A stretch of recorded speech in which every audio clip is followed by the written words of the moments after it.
Hi everyone, welcome back. Today I am finally working on the Camaro ZL1 and I'm so excited because we're almost at that braking period, and once we get there, I'll be driving the car hard, I'll be taking it to the track, and I'll also be racing it against other cars. So I can't wait to get there.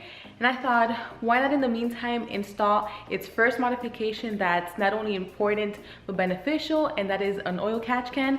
So that's exactly what we'll be installing on this car today. Now the main benefit of installing an oil catch can on this platform is because it prevents the intake system from being coated in oil, and also in this case oil being pulled onto the supercharger. And I know there's a debate on whether oil catch cans are really needed or required, but I do have them installed on my Chevy GT350 and I check them from time to time and they do catch some oil. And the oil catch can that I decided to go with is a Mighty Mouse mild system, and let me tell you that I read the instructions and it's not as easy as I thought. It's a bit involved because I do need to lift up the supercharger in order to route a hose through it. So this should be pretty interesting, but with that being said, let's go ahead and get started.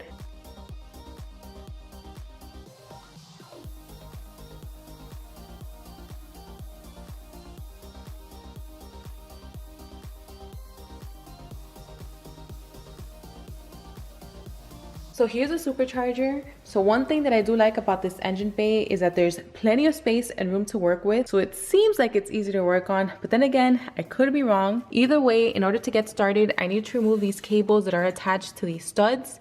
These are blocking the bolts for the cover. So once I get these out, I'll go ahead and remove the bolts. So they're in the front, on the sides, and also towards the back. Once I get this cover off, then I'll have access to the supercharger. But before that, let me go ahead and show you the oil catch cans. So this is the box that it came in. I already opened it just because I went over the instructions. But either way, it has all the hardware needed in order to route the oil. It has the hoses, it has the breather filter, which is right here. And it also has the oil catch can, which is this right here. Built pretty well, looks pretty good quality, and I've heard nothing but good reviews about this. But now let me go ahead and get the tools so we can go ahead and get started.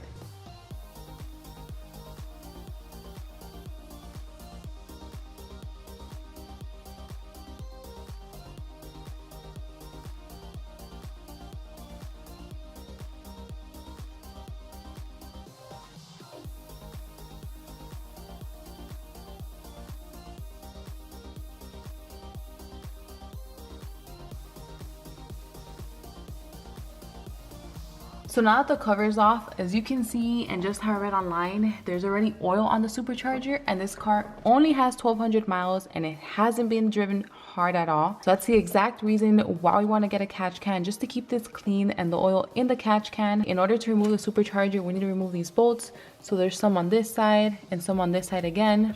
There's also some electrical connections we need to remove on both sides, then some PVC connectors. Then we need to remove the intake from the throttle body, and then we need to get this belt removed. After we do all of that, we can go ahead and lift up the supercharger.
Right, I must admit that was a bit scary because I was a bit nervous because this is my first time dealing with the supercharger, especially disconnecting it, and I just didn't want to mess anything up. But let me show you what I did.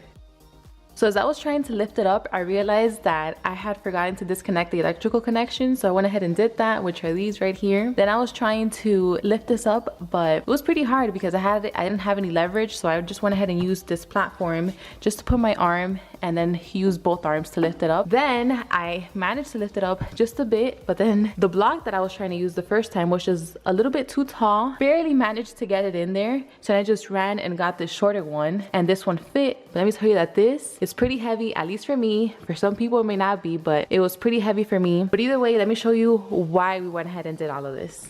Let me get this light. Okay, so all of this that we did was just to get this little black piece right here. So we're going to be replacing that.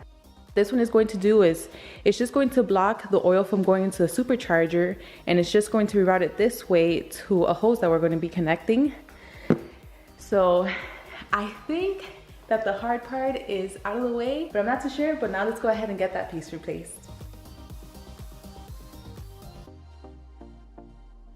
So this is the old one that I just pointed out that we just removed. Now I just need to go ahead and transfer the O-rings onto this one. And this one also has a little hole right there. We'll be adding this piece, and this is where the hose will be going in. Now, once we thread it, the hole needs to stay horizontal at around 8 or 9 o'clock. Once I'm done with that, I'll go ahead and lower the supercharger. And yes, I know that I keep using this Armatrix box as a table, but the installation is next, I promise. So I'm gonna go ahead and do that, and I'll see you guys then.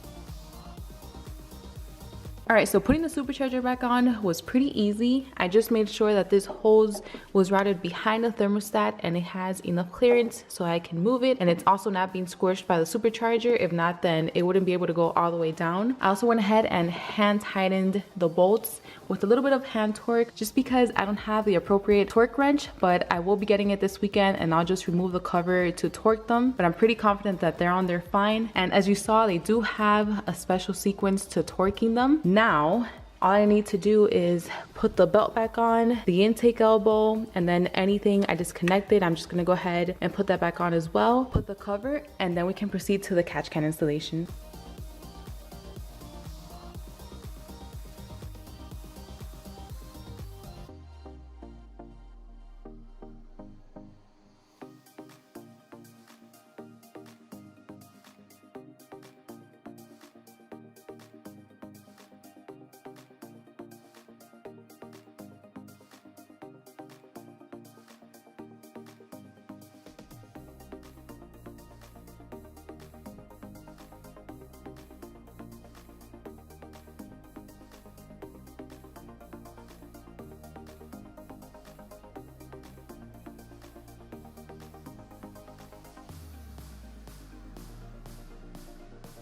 All right, now everything is back on. So the next step is to actually mount the catch can.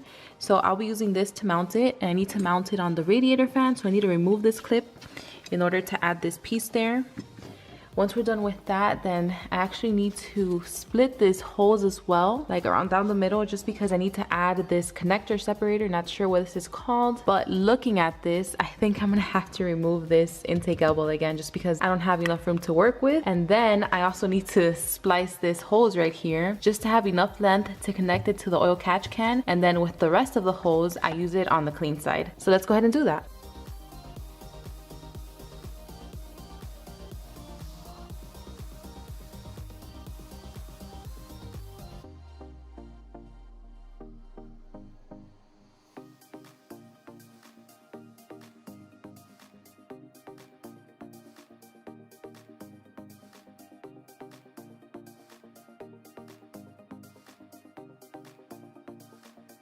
All right, so I already went ahead and spliced this hose up, and I already added the connector to it, connected it back in. The piece to mount the catch can is already in as well. So this is how the catch can looks. It's ready to be mounted. Now I also wanted to show you that it has this hose at the bottom, and this is pretty cool because you can actually drain the oil from here, and then you can just open and close this whenever you need to drain the oil. So now I just need to go ahead and mount it. Then I need to measure this hose and be very careful because I need to make sure that I have enough length in order to connect it from here to the clean side of the oil catch can. So now let's go ahead and do that.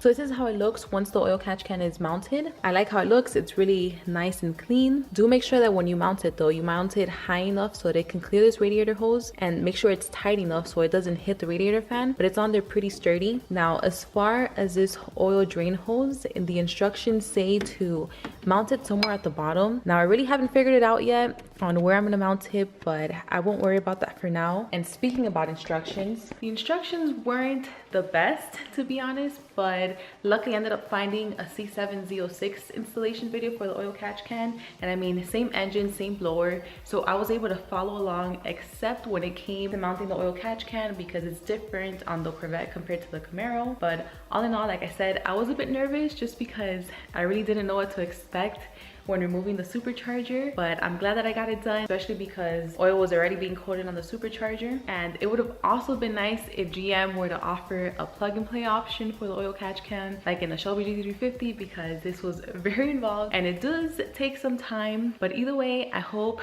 that this video helped you out, and thank you so much for watching. I hope you enjoyed it, and I'll see you guys on the next one.